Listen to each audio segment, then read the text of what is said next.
In today's SGS Academy, we'll get under the hood of the electronic voice phenomenon, or EVP. This is a foundation level video which will introduce the concept of an EVP and how to identify one. Firstly, let's discuss sound.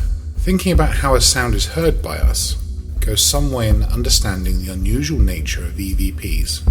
When an object moves, it pushes against the air. This could be dramatic, like a jet flying close to your house, or subtle, like someone whispering in your ear. The jet is a large metal object which pushes the air aside, whereas when you speak, your lungs are manipulating the air using your vocal cords to create bursts of sound we identify as speech. Sound is therefore a wave of air which has been pushed by the motion of the object. A sound wave contains the energy the object used to move the air.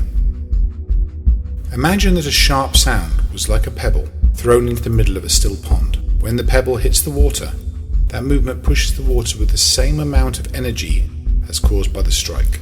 That energy doesn't last though, and gradually the ripples dissipate as the water absorbs some of the energy in each wave.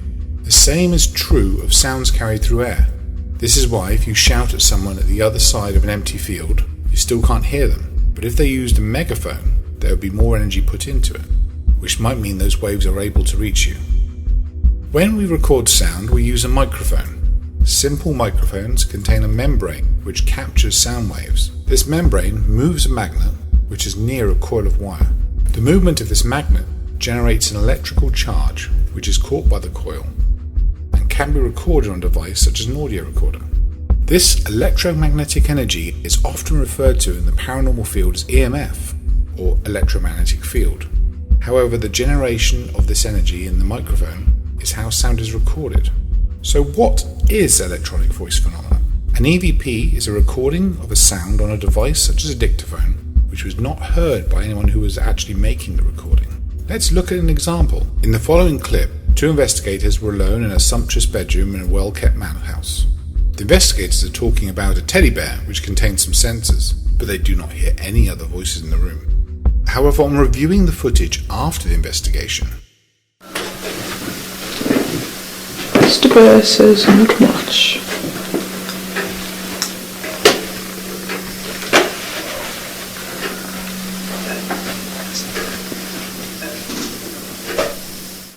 there's clearly some audio here which seems out of place. One attribute of EVPs which isn't yet understood is when playing and recording to a group of people, there is rarely a consensus on what the noise was, and if words were discernible, what was in fact said. Often, when an EVP is presented, it is done so with an opinion of what the sound was or the words which were said. Mr. Bear says not much.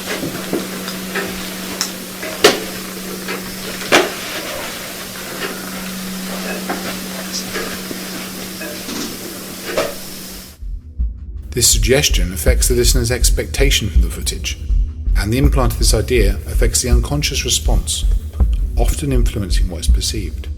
This is the power of suggestion, and should be avoided when presenting evidence of EVPs, to allow other ideas from listeners as to what it could be. This concludes the first part of the SGS Academy EVP videos. We have covered what the definition of EVP is, and the difference between what is heard and what is recorded. On the next video, we will cover what theories exist to explain how EVPs are recorded, how you can use these theories to help reduce misidentified evidence of EVPs, and what approaches you can take to come to your own conclusion as to their cause.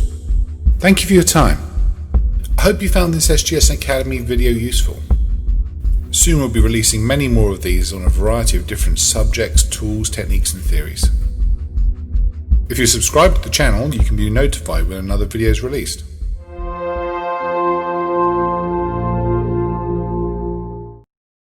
Cheers, thanks for watching.